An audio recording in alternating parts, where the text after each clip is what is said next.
It's a good time to start. Yeah, no, I agree. But 3 minutes. just You want to wait? okay. All right. Last class, I wanted to summarize quickly what we did in the last 3 classes, then give you an update on the research during the last 5 days, and and then offer some thoughts about future breakthroughs in machine learning and deep learning. So networks like this, deep learning, we have seen this, gradient descent, stochastic gradient descent. We have looked at approximation theory results, why deep is better than shallow. Answer was for certain type of questions, all functions that are functions of functions of functions, where the constituent functions have low dimensionality, are local, have local receptive fields in the visual terms, auditory terms, and so.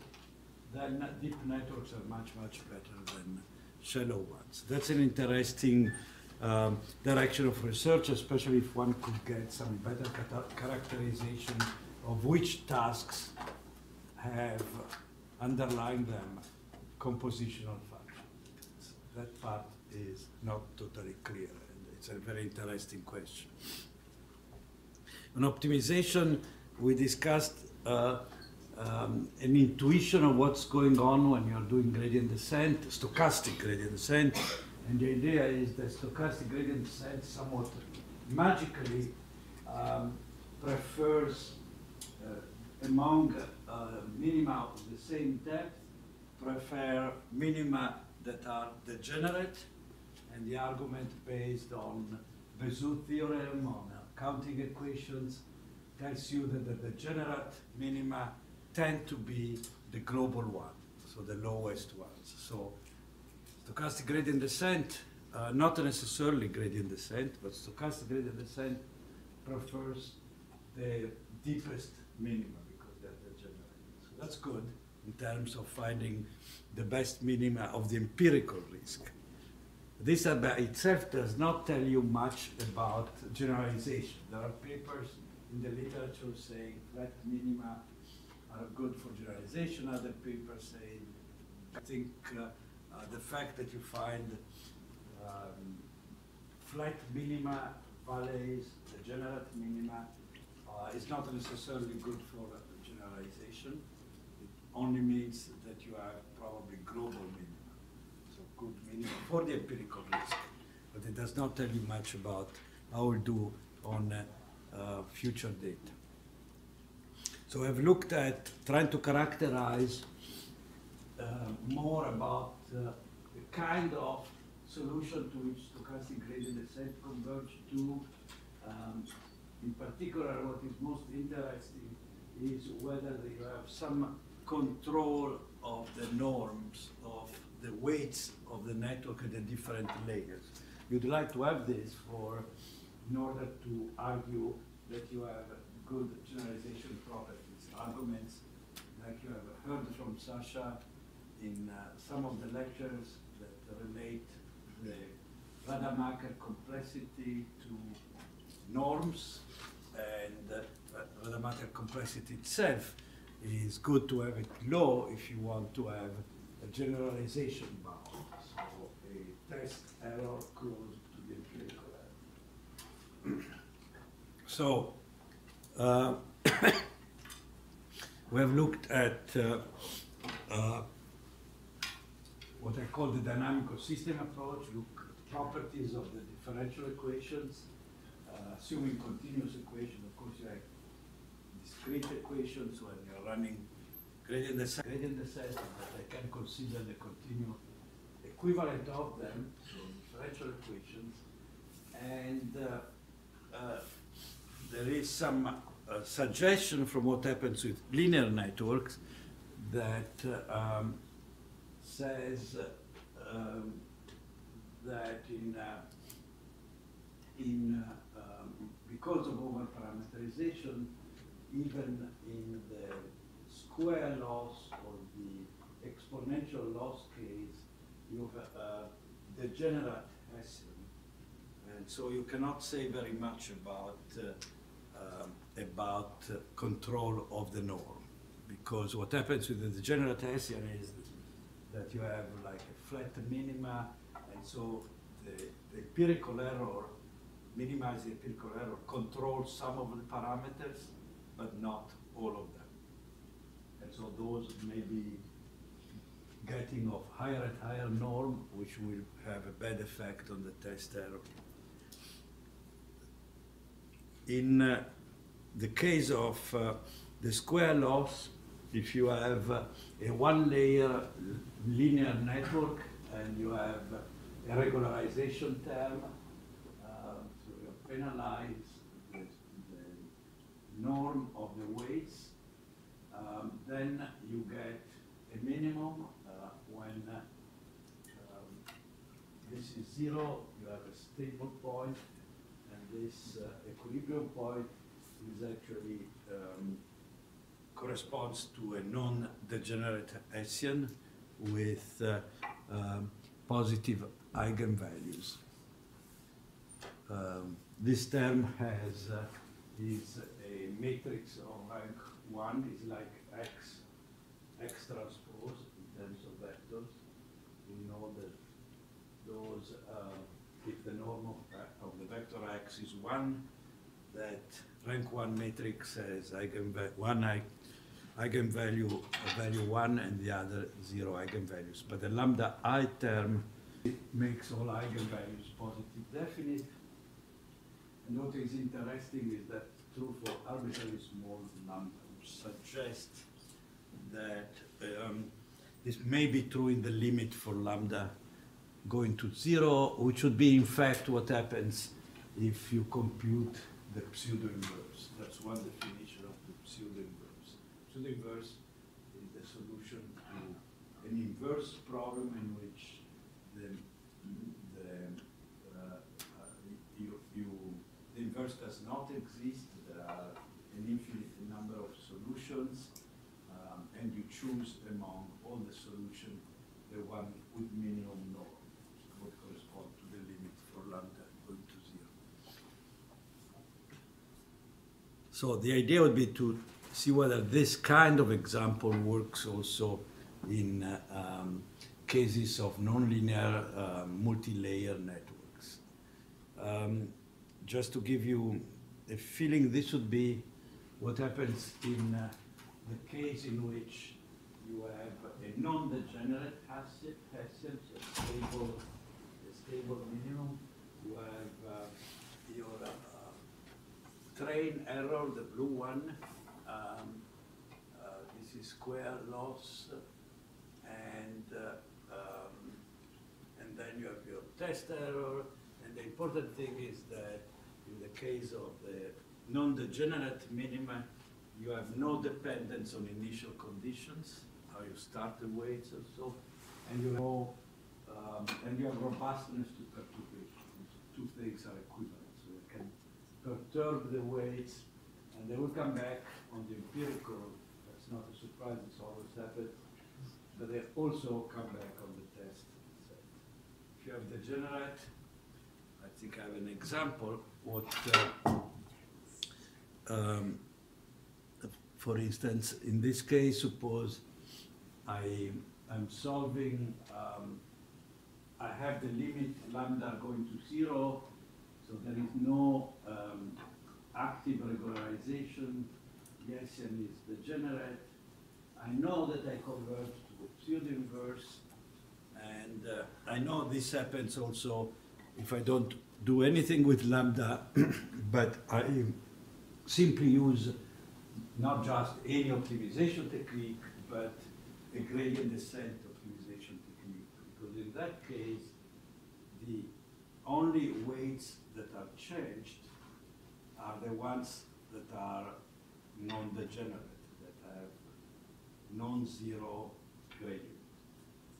The ones which have zero gradient will not be affected by the gradient. And so if I start from 0 weight or very small weights, that the generate weight will not be changed by gradient descent. And in the average, they will not be changed by stochastic gradient descent. And so the norm will be minimum because you started with 0 the generate weights. Okay, if I do this, but then I have the generate minimum, I still have my training and test loss. I have some overfitting in the training. You see this dip, the asymptotic value is not the best one. But the important thing that if I, there is dependence on initial condition, or there is strong dependence on perturbation. I perturb the weights repeatedly here. The training error always goes back to 0 because I have gradient in the direction spent by my training set. But if I perturb at random all weights, the ones controlled by the training set, by the gradient descent of the training set, will come back, but the other ones will just grow. And so the norm of W grows, and the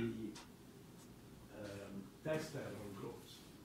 Complexity of the network grows.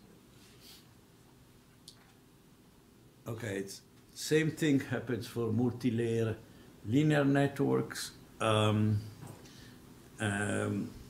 me skip, I spoke briefly about generate. And in general, they are degenerate. This is theorem not let's say you don't just show it,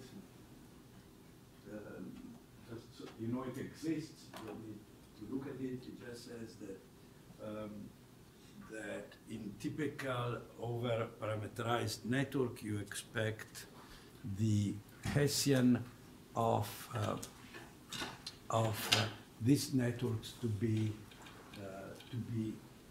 degenerate under the square loss case even when the error is 0, which is the case in which the Hessian consists of the product of first derivatives of the weight and the second term, which is the second derivative, the mixed derivative of f relative to different weights. That is actually, that does not play a role because it multiplies by the error, which we assume to be 0, near a global minimum. Weight in one layer and weights in other layers, including the same layer. Those mixed derivative one, they are with respect to weights in the same layer are okay from the point of view of degeneracy. They will give you a positive definitive Hessian, like in the case of the one-layer networks. But if you have more than one layer, there will be these derivatives between layers that gives problem. And then all of this is for the square loss. For the exponential loss, it's a somewhat similar situation. Again, I had some hopes of extending this result by the cerebro that says that if you are minimizing the exponential loss, what happens is that the weights grow to infinity, and this is something people usually report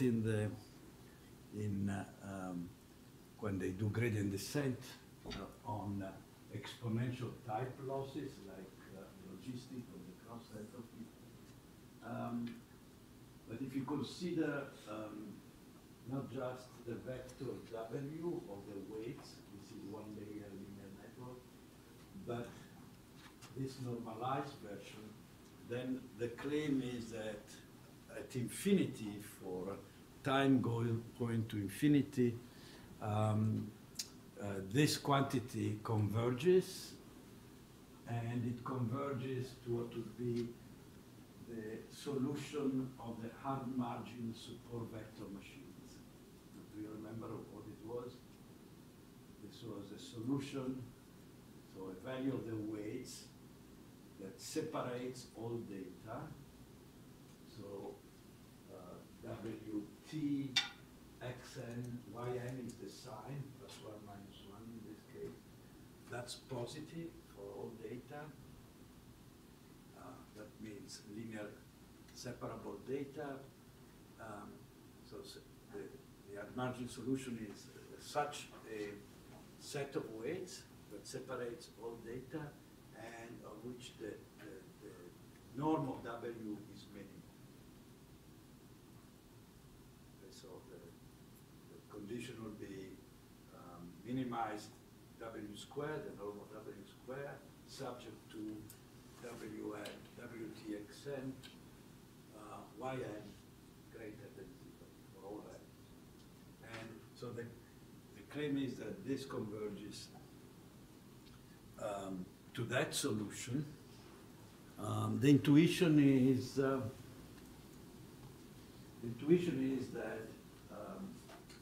if you run gradient descent, W increases iteration by iteration, because you can see that this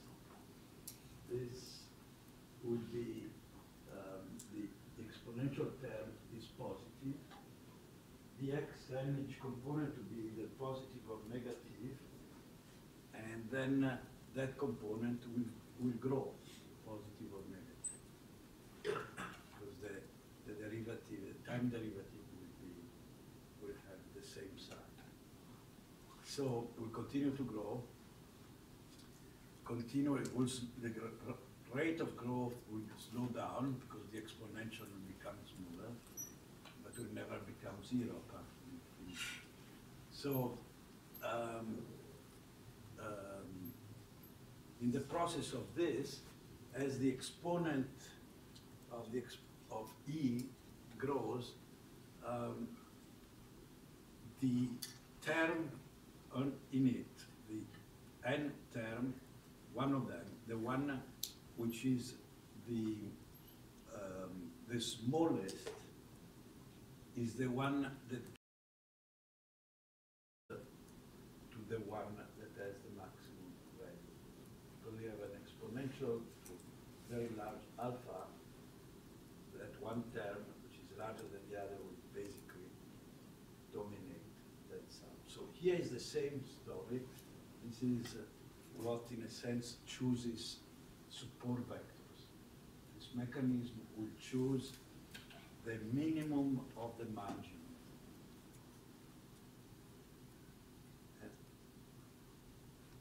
So it will choose the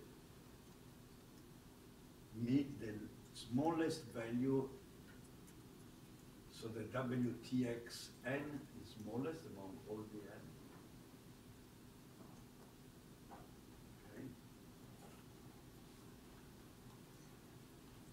And then you will try to essentially maximize it by minimizing the loss.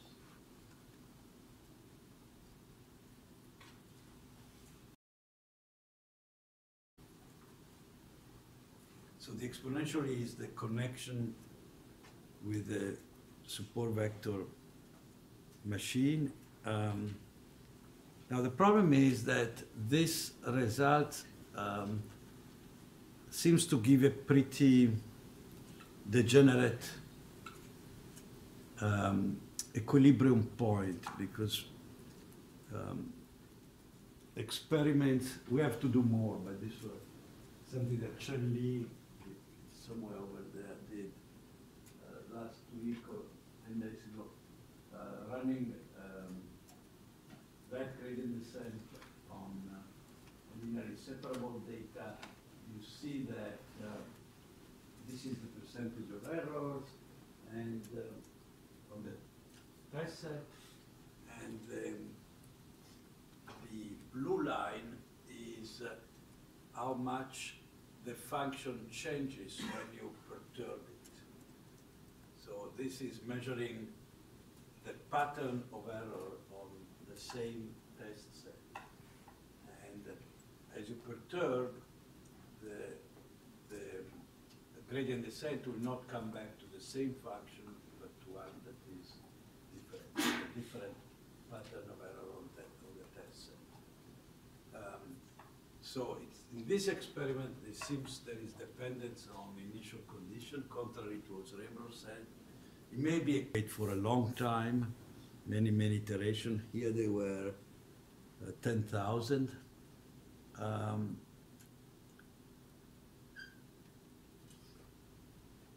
What works in the case of linear networks is regularization. If you add a quadratic term to the loss, this is similar to the quadratic case where regularization in the linear case works. If you add that, then the dynamics is shown there. And in addition to this term here that will have you W just grow to infinity, positive or negative, the components. You have this other term, so you have an equilibrium at the point in which W dot, the time derivative, are 0. When this is equal to lambda W, you control this with lambda. And so the smallest lambda, the more iteration you need to reach that equilibrium point. And at that equilibrium point, the Hessian is positive definite. This is now with the sign of the equation, so that's the correct sign.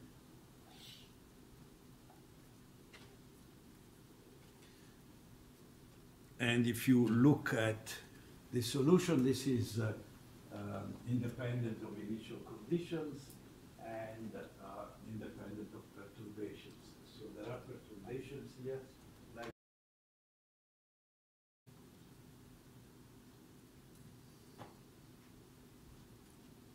something which is, I think I showed this, right, last time. These are some properties that I've not seen often in the paper. There are papers about these homogeneity properties of the RLU,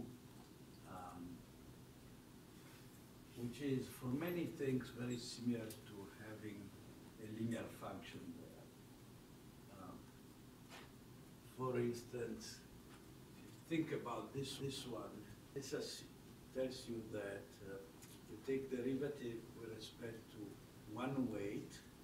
This is weight in the layer K of the element ij of the weight matrix. Take derivative with respect to that weight.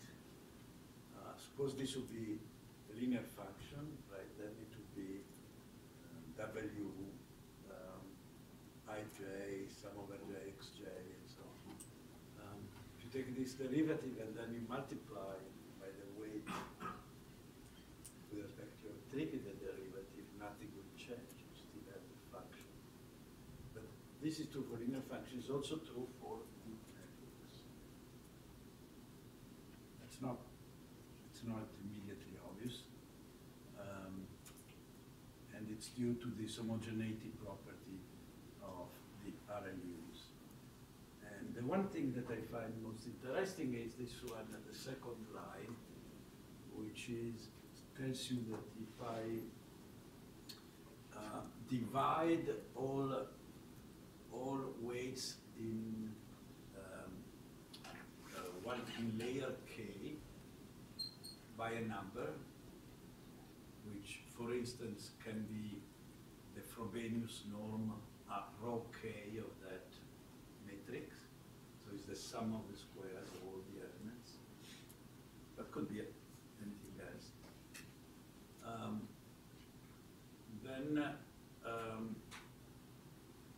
And then I multiply the function at the end, the net of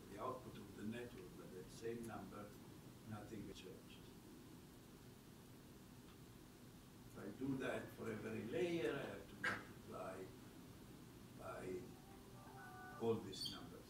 So this is a product norm, and this, I'll come back to this later because this tells me something about the complexity in terms of something which is proportional to the Rademacher number of a network. I can normalize the network by normalizing all the weights so that the norm of each layer is 1. And the complexity of the network, which is not normalized, would be the product of the raw and the complexity of the normalized.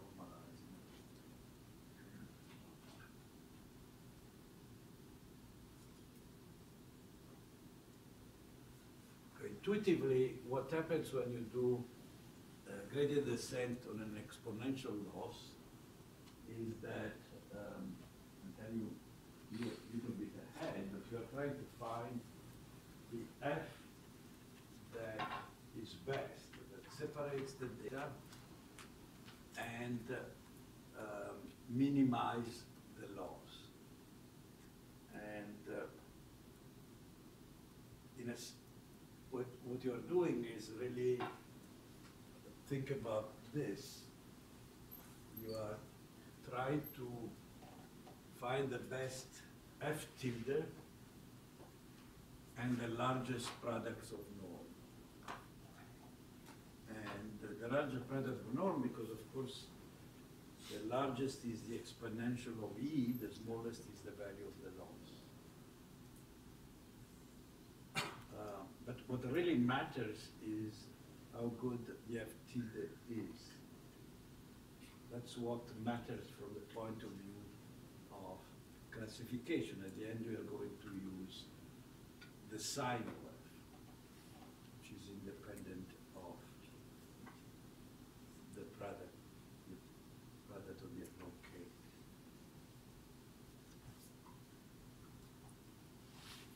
Okay, so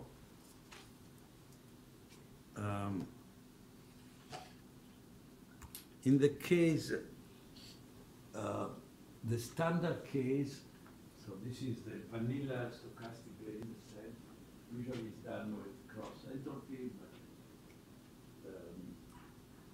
the binary version of cross entropy is a logistic loss, and the exponential loss is very similar, just a little bit similar to the Louis.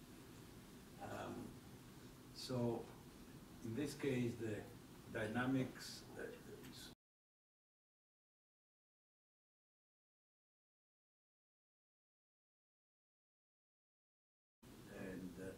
this is the differential equation for each of the weights. Depends on the derivative of F with respect to each of the weights. And the matrix representing the Hessian is this one, where you can think of ijk as one index, the multi-index, and abk prime as the complementary of this. And you have this, this term which is positive, and then you have this matrix elements over there. And the problem is that it's difficult to say much about the second derivative. Anybody some idea how to bound it or characterize it? Would be very interesting. And it seems that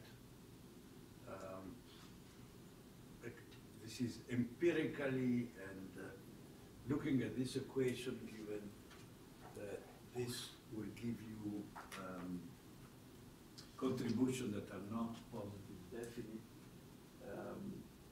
it seems that you get a degenerate empirically this seems to be the case. When you run gradient descent just in one point, always the same, it can be different every time depending on initial conditions. And I think Shirley did quite a number of experiments. There is a memo theory too, where there is plenty of plots describing this wandering of your solution depending on perturbations and other things for this type of dynamics. And now you could add a regularization term, but the problem with this is that it can give you a positive definite Hessian, but it also changes where the minimum is. And then you have to compute the Hessian at the new minimum, and it looks like you have still the generality of the Hessian. You could define a new algorithm in which you say, okay, I run the standard one for 10,000 iterations, and then at the 10,000 iteration, I switch on a regularization curve, centered on where I am at the time, W0. And then, of course, you get stuck in W0, and you have a stable equilibrium there. Of course, this does not tell you very much.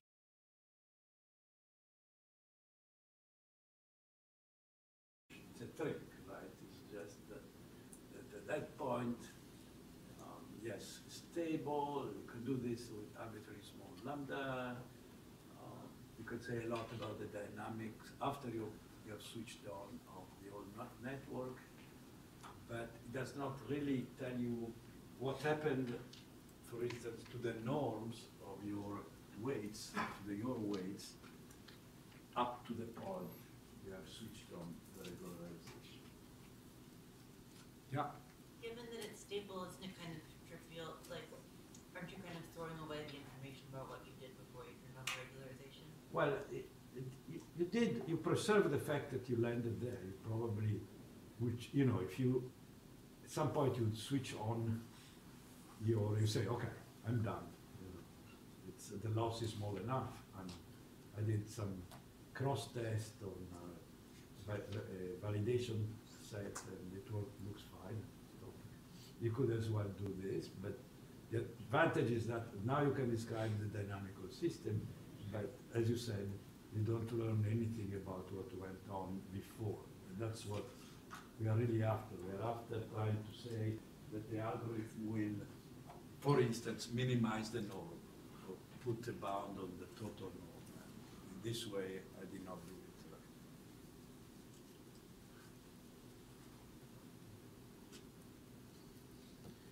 right. There is this algorithm which is not identical but similar in its qualitative dynamic, something which in the literature is called weight normalization, which people say is somewhat similar to batch normalization. How many of you have been using batch normalization? Yeah, that's the standard one. How many weight normalization? Nobody. Okay. Yeah, so it seems that weight normalization tends to increase performance with respect to not using it at all, but it's less effective than batch normalization. Weight normalization, the one in the literature, is also I think equivalent, I did not look in detail, but it's equivalent to batch normalization for one-layer networks. But otherwise, they're similar, but not the same.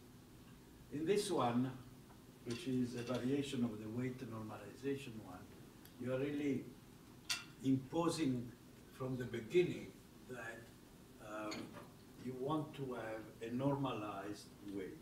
You want to look at what happens to the normalized weights W tilde when during gradient descent.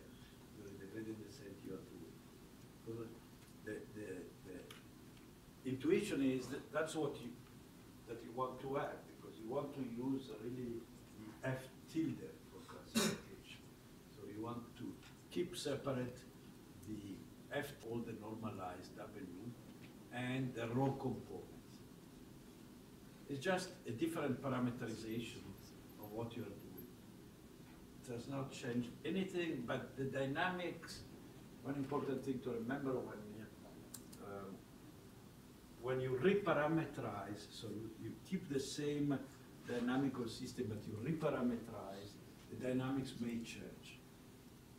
Some properties of the dynamics may change. So anyway, this is,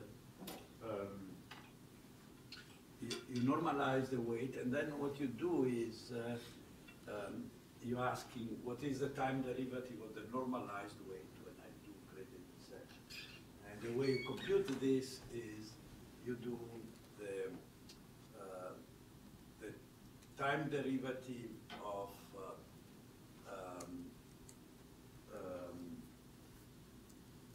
W with respect to, you do this, W tilde with respect to W, that you can compute from the definitions.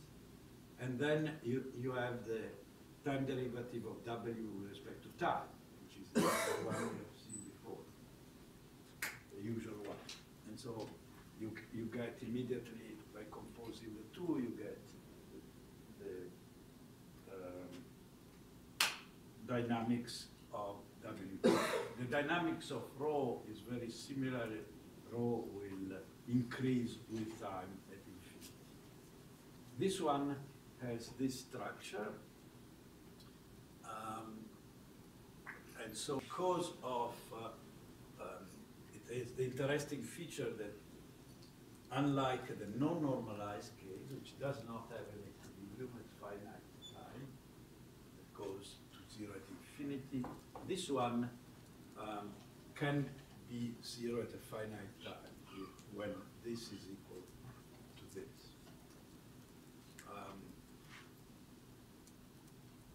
There are different assumptions. You can try to do this under the sum.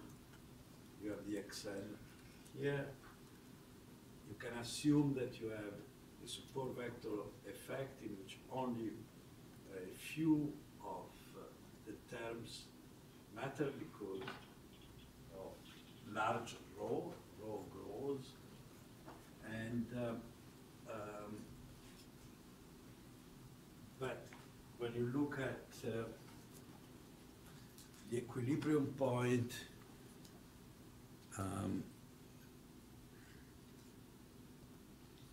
the equilibrium point would be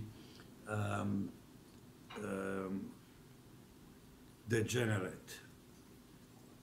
It seems, some of these problems, as I said, this work in the last few days, so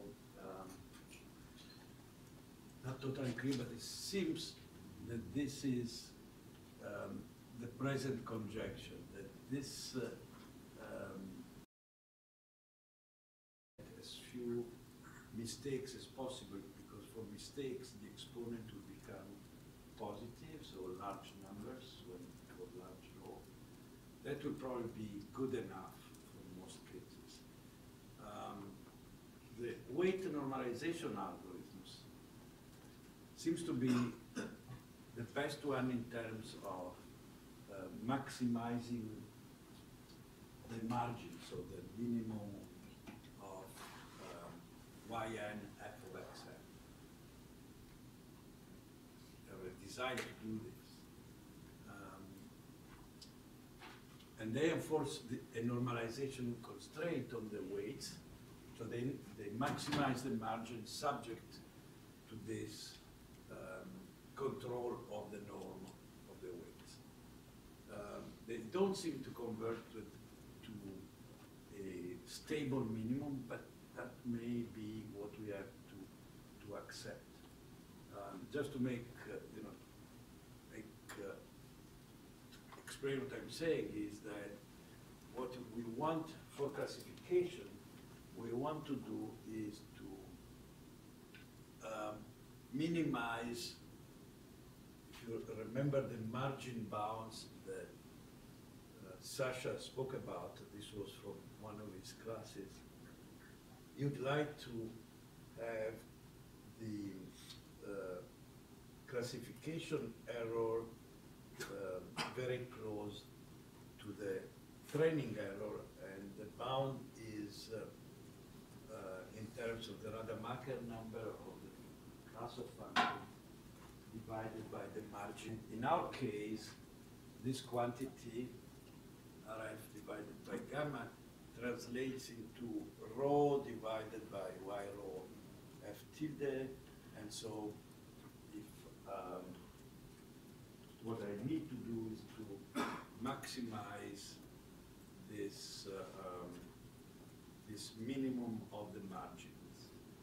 So minimize, minimize the f subject to this norm control, because the norm control is what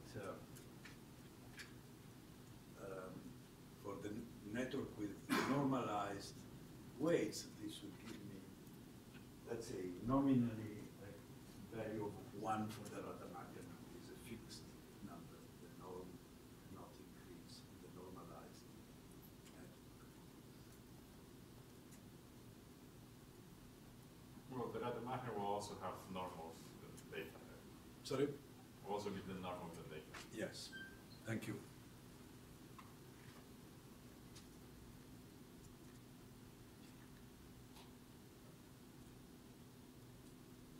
There is, in fact, an index later on in terms of the data. Yeah.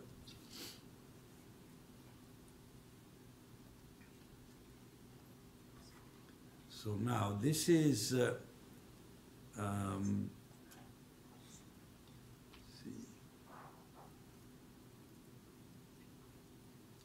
Let me go.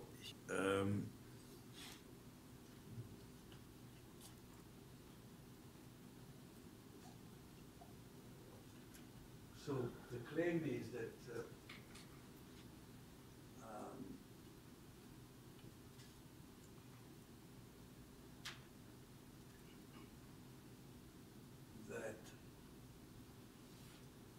the margin normalized complexity is what you want to maximize for classification. And this is proportional, as I said, to essentially y f tilde. So you want to have an f tilde that separates the data and minimizes the loss as well as possible. And the complexity, on the other hand, the complexity which really matters for bounding the expected loss in terms of the cross entropy really depends on the Rademacher average, so on rho. So this means that you have two different type of situation for regression and for cross entropy loss that explain some of the puzzles. Let me see if I have the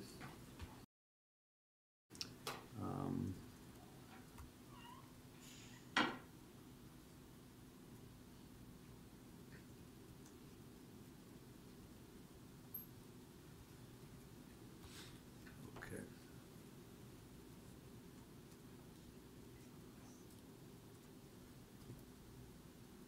Yeah, for regression, a typical bound is like this. You don't have the margin because you are regression. Margin is really defined for classification. And here how close the expected to the empirical is depends on something, on data, but not mainly on the Rademacher number. Depends on the number of data points and data points. And so this can explain a few puzzles that we had in the past. One, for instance, is that we see that if we look at the cross entropy loss of cipher as a function of number of parameters, we see that at some point the loss on the test set increases when the number of parameters gets larger than number of training data. On the other hand, the classification error reach an optimal value around a number of training data similar to the number of weights. But then increasing the weights does not get worse. And I think what's going on is that when you increase the number of weights, the Rademacher number of your network gets larger. The norm of the weights is larger, you have more weights. Your test error gets larger, but in the classification case, the rho is basically factored out. You have found a good FT, and now having more parameters will increase rho, the norm of the weights. But this, what matters is the ratio of rho FT over vice versa. So I think that's one, maybe one explanation on this puzzle. There is another interesting puzzle that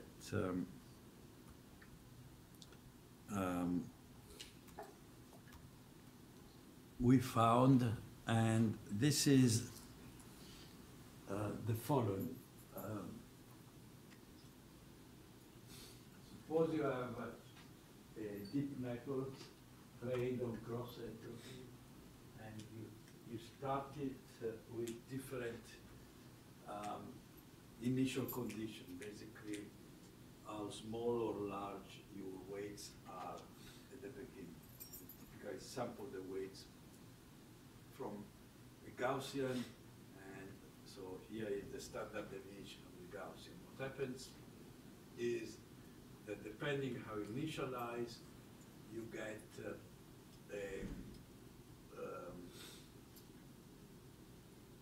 zero, very close to zero error on the train, in all cases, train test, but your test error at the end will be different. So you get networks with different test error, slightly different. If you now look at whether there is generalization, whether you can predict the test loss from the train loss, this is what you get from these different networks. They have different test losses, cross entropy losses, and this is, pretty much a mess here. There seems to be no real relation. But now take the same, exactly the same data, and normalize each point by the norm of the weights, the Frobenius norm of the weights. So you are dividing the output of each one of these networks by the product of their Frobenius norm. And now you replot the same data, but normalized in this way. And this is what you get.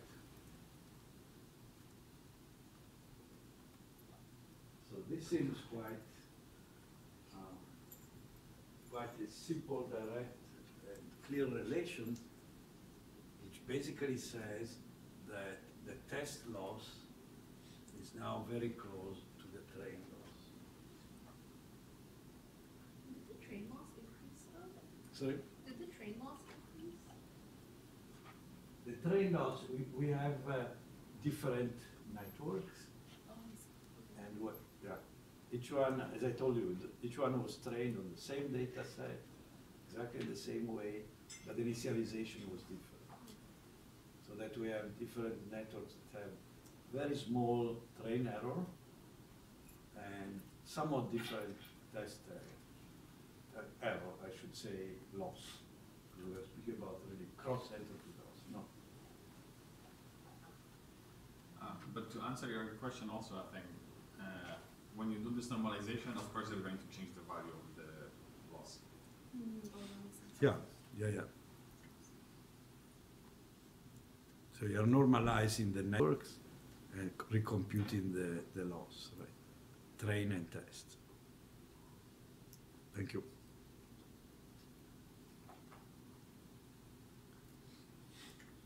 Yeah, I think this was another plot just to make more clear.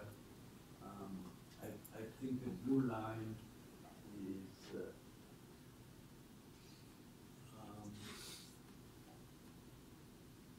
it's exactly slope 1. And it's actually a regress on this to, this is with the pre-training. Oh yeah, right. And this is the other point, is that these points up there are, is the performance on randomly labeled data.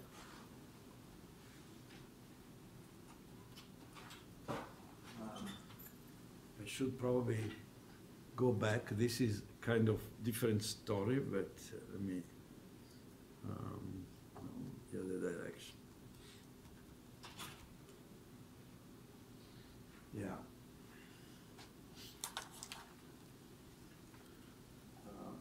So these are basically different plots which lead you to this experiment.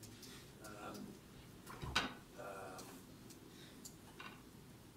the right part is something repeating part of a paper of Chiwan Zhang, who was a student here, and a few other people, I think Ben Recht and what else was there? Sami Bejo and other people, yeah, in which they found out that you can train a deep network on CIFAR data that have been randomly labeled. You probably know this. It's an interesting point, because the point is this network seems to have such a high capacity that they can fit random data with zero classification error on the training set. Of course, this means that at test they will do very poorly. So this seems to be a paradox, and this is the case in which you have, this is classification, so you have, these plots are a function of training examples now, and these are the number of weights. So as long as you have fewer training examples than weights, so you are over-parameterized. So this is the typical region for deep networks. You can get zero error on the training set. And in this case of randomly labeled, your test error, of course, is a chance. So 10 classes, CIFAR 10, you perform into 90% errors. As you increase the number of training examples beyond the number of parameters, so you're closing, the network cannot fit the data anymore, not enough weights, parameter, not enough degrees of freedom, and your training error will increase. This is what happens on naturally labeled data. So as you have more and more examples, and you get, of course, zero training error is there, and you get better and better test error, the red one.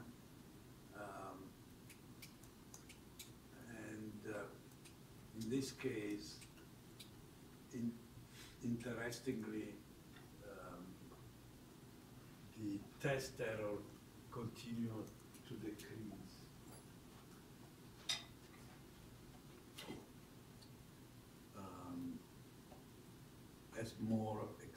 As you get more and more examples. That's exactly the expect.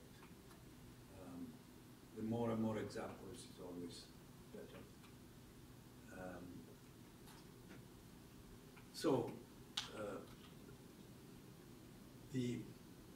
The puzzle here was, how can you have a network that fit exactly random data and but is able to predict well when the data are not random.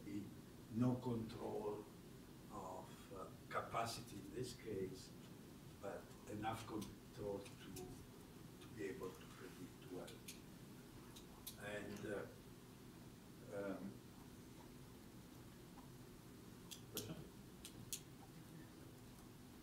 yeah. This just seems like an interpolation of it. Like you could do this with an interpolation. Interpolation, you said? Yeah. If you had, if the data is moves, at least roughly, like there seems like there's interpolation methods that could predict fairly like low Lipschitz functions, but also just be able to fit random data fairly well.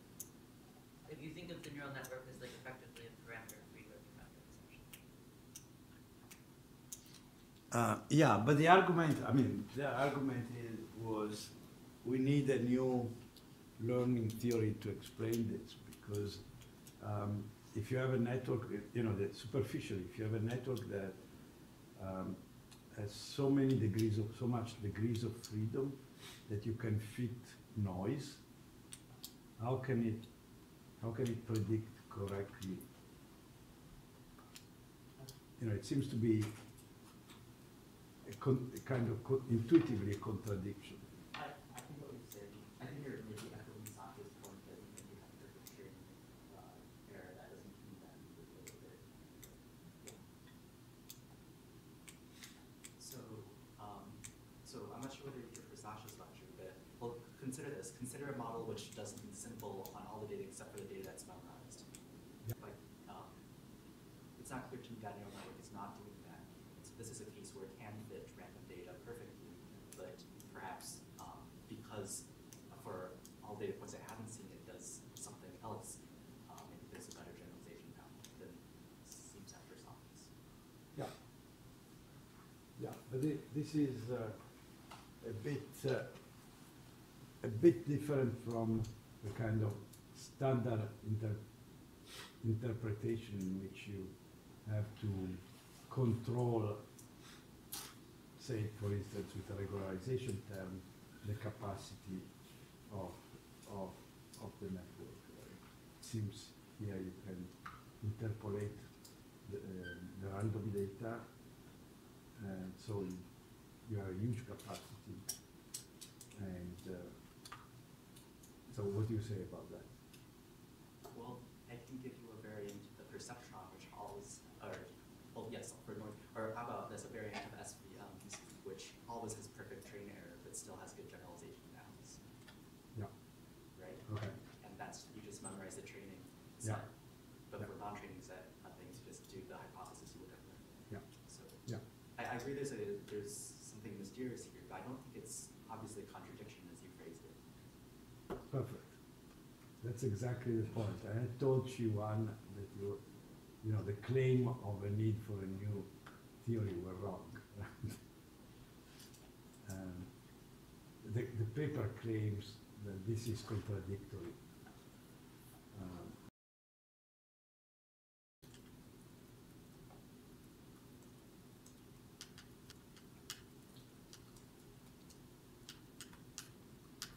So in fact, in these cases, for instance, you see very good generalization for the cross entropy.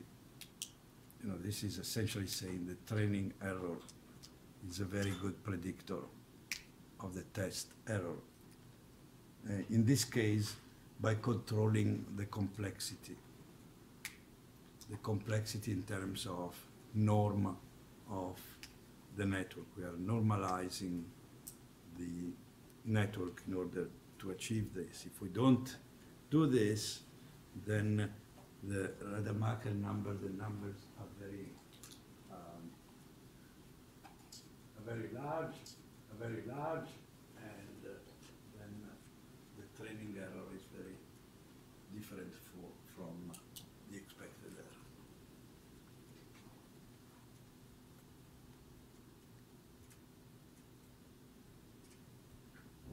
Now, there is one exponential loss, and then you have a penalty term that try to enforce WK, the norm of the matrix of weight at layer K, being minimized. You can try to write it like -1, you take derivatives, the one constraint is loss, you can reinforce it later. These are the equation you get. The dynamics is pretty simple. You have this term in the normalized network, and this other term, and rho here, the dynamics is such that will continue to grow to infinity, but the weights, the minimum when those two terms, depending on the value of the lambda, are equal to 0. And it looked like the Hessian may be well behaved, but I think coming into the class, Andy told me that there are problems also with that. Again, one can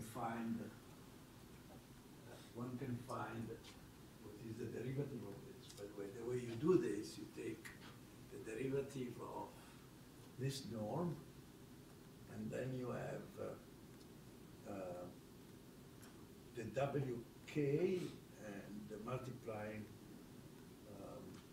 something like that, and you can use this property I showed before when I had a slide about homogeneity, that if you have the sum of the ijk and the derivative, those derivatives, they would be like sum up to f. And so you can compute and also use the fact that the sum of the squares, the ijk would be 1.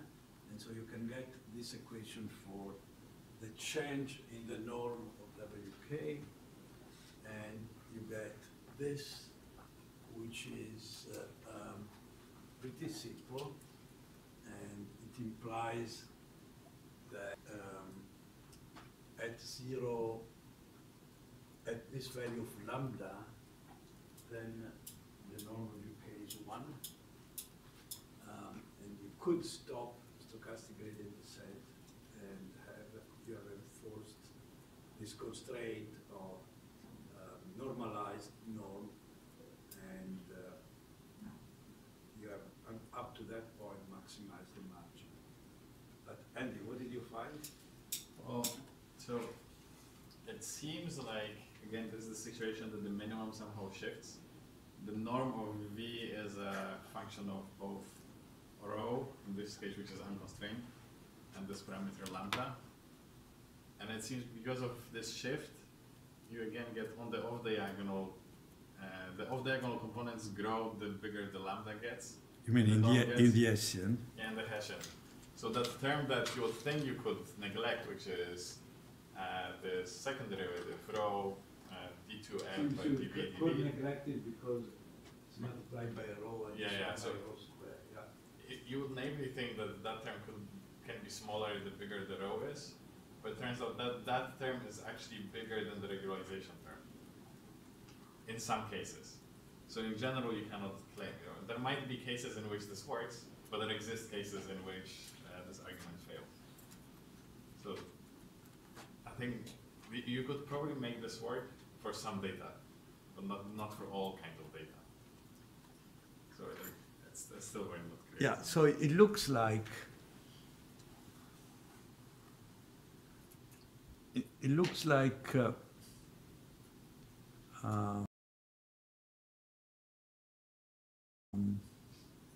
see. Something like this should be, the algorithm more clearly enforces the constraints you want. Or something like weight normalization or batch normalization if it does that and more. And the fact that you don't have a stable minimum, maybe it's something we have to accept. I don't quite understand why it's so difficult to get a stable minimum with this kind of a loss function, but maybe intrinsic to the exponential. If anybody has some idea or knows somebody who may know the answer, be interesting.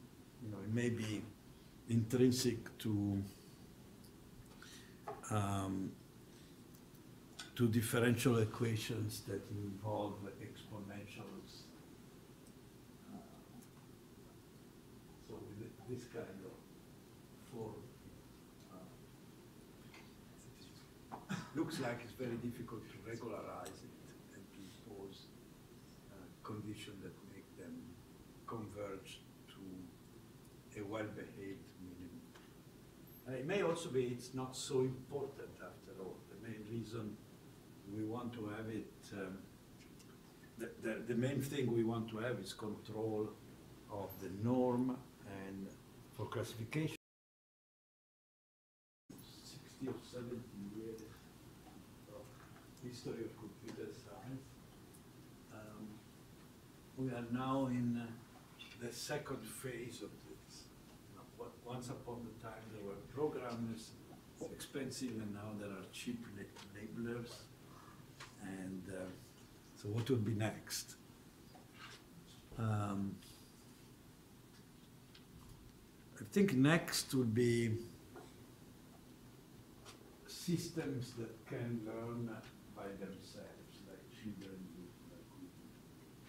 And so now the emphasis is big data, n, which is the number of labeled data going to infinity. That's the mantra today. I think the mantra today is n going to 1. Very few labeled data. So that's the future. And if I want to think about more specific problems, here at CBMM, at the Center for Brains, Minds and Machines, in the next 5 years we're going to focus on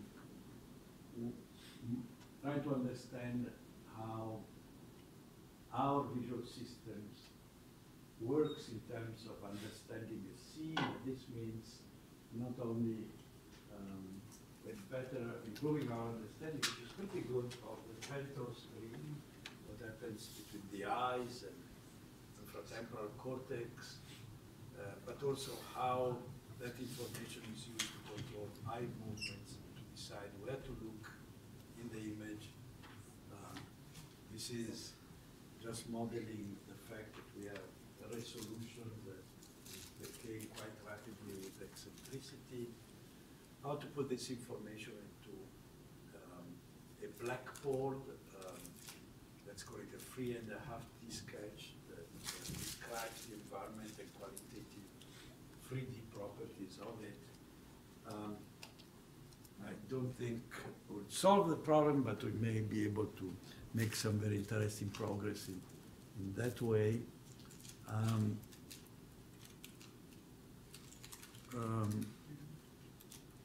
And other breakthroughs. Well, of course, there is quite a bit to do in terms of combination of existing architecture for new problems. Just last week there was an interesting announcement for DeepMind about significant progress in protein folding. This used a couple of different approaches, deep learning and reinforcement learning, and so there are certainly a lot of interesting applications of existing things to be done. But at the more fundamental level, I think be interesting to know how evolution could have used supervised learning. The main problem, not so much deep learning in itself, but is supervised learning. The main problem is how can a baby learn to see without having somebody giving him or her a million labels or more. And one possibility is the idea of implicit labels. So suppose that, suppose the following, I'm making this very simplistic, exaggerated, but we have roughly as many genes as Drosophila, 20,000. Like all the circuitry is mostly hardwired from birth. There is little that Drosophila learns during lifetime. It's not zero, but it's little. So all the bits in the genes are used to specify the circuits. But in our case, with roughly as many genes, evolution must have devised some other ways. And for instance, we have a face area where there are neurons that are specialized for faces. And it could be that evolution could have specified all the circuits in that part of the brain that represent a template of a face. That's one possibility which some people still believe. The other one that seems much more likely after some very recent experiments of Marge Livingstone at Harvard, who raised baby monkeys while being deprived of seeing faces, strongly suggests that what evolution does is, instead of providing the many bits necessary for the templates, it says imprint what you see most often during the first months of life or weeks of life, especially if it's together with food. Most of the time for babies, this is a face of the mother. And so this is a very opportunistic way for evolution to avoid giving very detailed and specific instructions. In our case, assume that what evolution says is predict what comes next. You know, predict something in the next frame, the most salient next feature in the next frame. So in this case, you are trying to predict what comes next. And so you have an implicit label, which is the next frame, something in the next frame. I don't believe in predicting pixels. This seems to be, but something. And you know, again, there are some mechanisms that are probably hardwired by the genes. For instance,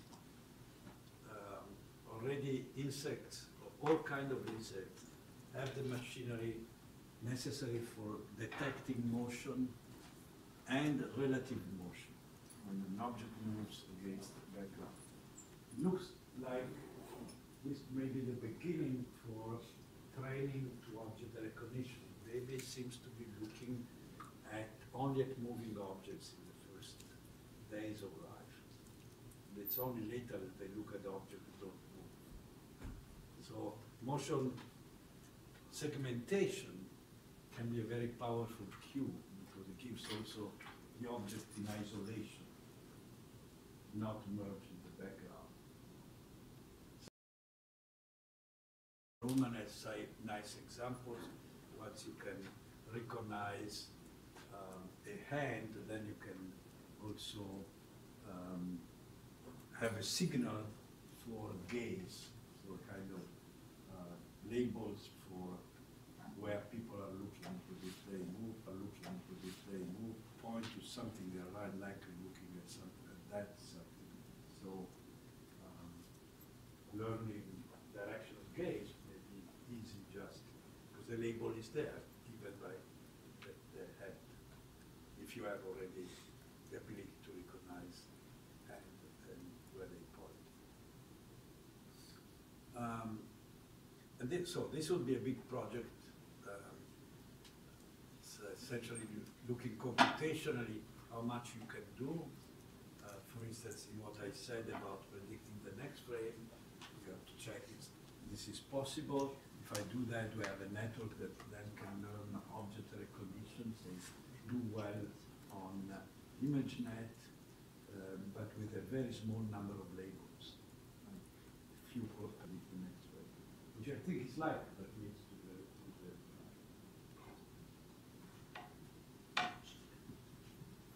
Okay, and the other thing that I think is very interesting is the issue of representing and learning more abstract concepts like relation, what is left or right. These two, I can show you two, these are like IQ tests. I can show you two figures, say these are similar, these are different, and you have to discover the rule of similarity or differences. There is a nice paper, the next student of mine, Thomas Serre, I just found out the other day, which tests deep networks on this kind of things, and they do they do worse than bees, I think, in this test, much worse. Although they do much better than bees on recognizing various types of dogs in ImageNet. So the question is, you can imagine that for computation like classification of images, sounds, whatever, the kind of things deep learning is used for, we know which kind of abstract circuit we need, a kind of deep convolutional network. Question is for learning more abstract relations, essentially kind of programs, simple routines. What is the basic circuit motif? I guess it will involve feedbacks, projection, maybe lateral connection would be different, but what could it be? Okay, so that's a big question. I find very interesting. It's related to work that started many years ago on associative memories, and that's a way to use it for representing languages and sequences. And then, of course, there is the question of more biologically plausible learning algorithm than gradient descent or stochastic gradient descent. In this case, assuming labels. That's an open question, an interesting one, because I don't think stochastic gradient descent, the way we do it, is biologically very plausible. Okay, that's the end of the class, is the end of the course. Any question or feedback or comments? Yeah. Will the slides for the last few lectures be posted? I didn't see them on the website. Sorry. Will the slides for the last few lectures, like the ones on the generalization and the DNNs and stuff, will those be posted? I think they already are posted. Really? If they're not, then something failed. But Last time I tried to access them, it was like a 404 not found. But I'll try again. Let's Just check, try again. because I gave it to a and this one I'll put it up if you think it's useful. Yeah.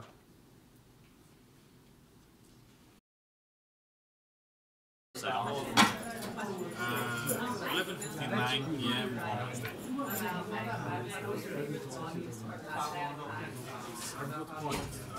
We're going to announce it today in like house. And there's going to be a way for some. Okay. All right. It's going to be the same system.